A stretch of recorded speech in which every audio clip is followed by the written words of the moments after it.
Please like the video and share it so that it reaches many more people and you get sawaba, or rewards from Allah. This could be a sawabe jariyah or continuous reward for you long after you are gone. Volume 5, Book 58, number 273. Narrated by Sa'd bin Malik. In the year of Hajjat al-Wada, the Prophet visited me when I fell ill and was about to die because of that illness. I said, O Allah's Apostle, I am very ill as you see, and I am a rich man and have no heir except my only daughter. Shall I give 2/3 of my property in charity? He said, No. I said, Shall I then give 1/2 of it in charity?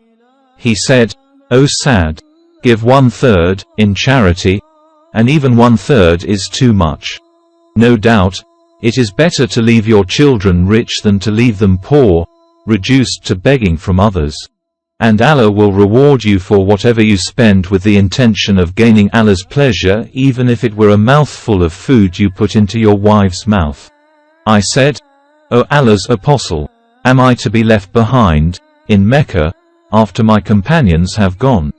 He said, If you should be left behind, you will be upgraded and elevated for every deed you will do with a desire to achieve Allah's pleasure. I hope that you will live long so that some people will benefit by you while others will be harmed. O Allah, please fulfill the migration of my companions and do not make them turn back on their heels. But, we feel sorry for the unlucky Sa'd bin Khawla. Allah's Apostle lamented his death in Mecca. Volume 5, Book 58, number 274. Narrated by Anas. When Abdurrahman bin Auf came to Medina and the Prophet established the bond of brotherhood between him and Sa'd bin Rabi al-Ansari, Sa'd suggested that Abdurrahman should accept half of his property and family. Abdurrahman said, May Allah bless you in your family and property. Guide me to the market. So, Abdurrahman, while doing business in the market, made some profit of some condensed dry yogurt and butter. After a few days the Prophet saw him wearing clothes stained with yellow perfume. The Prophet asked, What is this, O Abdurrahman? He said, O Allah's Apostle, I have married an Ansar woman. The Prophet asked, What have you given her as mahr? He, i.e., Abdurrahman, said, A piece of gold, about the weight of a date stone. Then the Prophet said, Give a banquet, even though of a sheep. Volume 5, Book 58, number 275. Narrated by Anas. When the news of the arrival of the Prophet at Medina reached Abdullah bin Salam, he went to him to ask him about certain things. He said, I am going to ask you about 3 things which only a prophet can answer. What is the first sign of the hour? What is the first food which the people of paradise will eat? Why does a child attract the similarity to his father or to his mother? The Prophet replied, Gabriel has just now informed me of that. Ibn Salam said, He, i.e. Gabriel, is the enemy of the Jews amongst the angels. The Prophet said, As for the first sign of the hour, it will be a fire that will collect the people from the east to the west. As for the first meal which the people of paradise will eat, it will be the chordate, extra, lobe of the fish liver.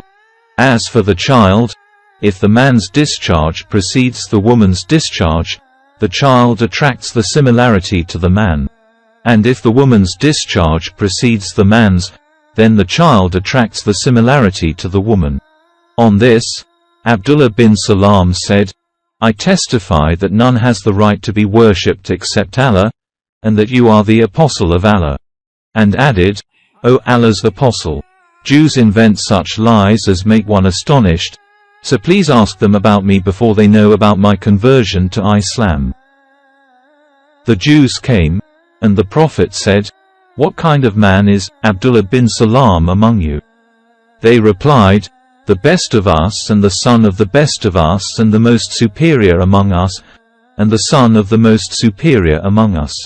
The Prophet said, What would you think if Abdullah bin Salam should embrace Islam? They said, "May Allah protect him from that." The Prophet repeated his question and they gave the same answer. Then, Abdullah came out to them and said, "I testify that none has the right to be worshipped except Allah and that Muhammad is the apostle of Allah." On this, the Jews said, "He is the most wicked among us and the son of the most wicked among us." So they degraded him. On this, he, i.e., Abdullah bin Salam, said, "It is this that I was afraid of, O Allah's Apostle." Volume 5, Book 58, number 276. Narrated by Abu al-Minal, Abdurrahman bin Mateen. A partner of mine sold some dirhams on credit in the market. I said, "Glorified be Allah. Is this legal?" He replied, "Glorified be Allah. By Allah, when I sold them in the market, nobody objected to it." Then I asked al-Bara bin Azib about it. He said, "We used to make such a transaction when the Prophet came to Medina. So he said, there is no harm in it if it is done from hand to hand, but it is not allowed on credit. Go to Zayd bin al-Arqam and ask him about it, for he was the greatest trader of all of us." So I asked Zayd bin al-Arqam, and he said the same, as al-Bara did. Volume 5, Book 58, number 277. Narrated by Abu Hurairah. The Prophet said, "Had only 10 Jews, amongst their chiefs, believe me, all the Jews would definitely have believed me." Volume 5, Book 58, number 278. Narrated by Abu Musa. When the Prophet arrived at Medina, he noticed that some people among the Jews used to respect Ashura, i.e. 10th of Muharram, and fast on it. The Prophet then said, "We have more right to observe fast on this day," and ordered that fasting should be observed on it.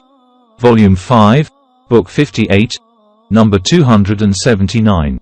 Narrated by Ibn Abbas. When the Prophet arrived at Medina, he found that the Jews observed fast on the day of Ashura. They were asked the reason for the fast. They replied, "This is the day when Allah caused Moses and the children of Israel to have victory over Pharaoh. So we fast on this day as a sign of glorifying it." Allah's apostle said, "We are closer to Moses than you." Then he ordered that fasting on this day should be observed. Volume 5, Book 58, number 280. Narrated by Abdullah bin Abbas. The Prophet used to keep his hair falling loose while the pagans used to part their hair, and the people of the scriptures used to keep their hair falling loose. And the Prophet liked to follow the people of the scriptures in matters about which he had not been instructed differently, but later on the Prophet started parting his hair. Volume 5, Book 58, number 281. Narrated by Ibn Abbas. They, the people of the scriptures, divided this scripture into parts, believing in some portions of it and disbelieving the others. See 15-91. Volume 5, Book 58, number 282. Narrated by Salman al-Farisi. That he was sold, as a slave, by one master to another for more than 10 times, i.e. between 13 and 19. Volume 5, Book 58, number 283. Narrated by Salman. I am from Ram Hermas, i.e. a Persian town. Volume 5, Book 58, number 284. Narrated by Salman. The interval between Jesus and Muhammad was 600 years.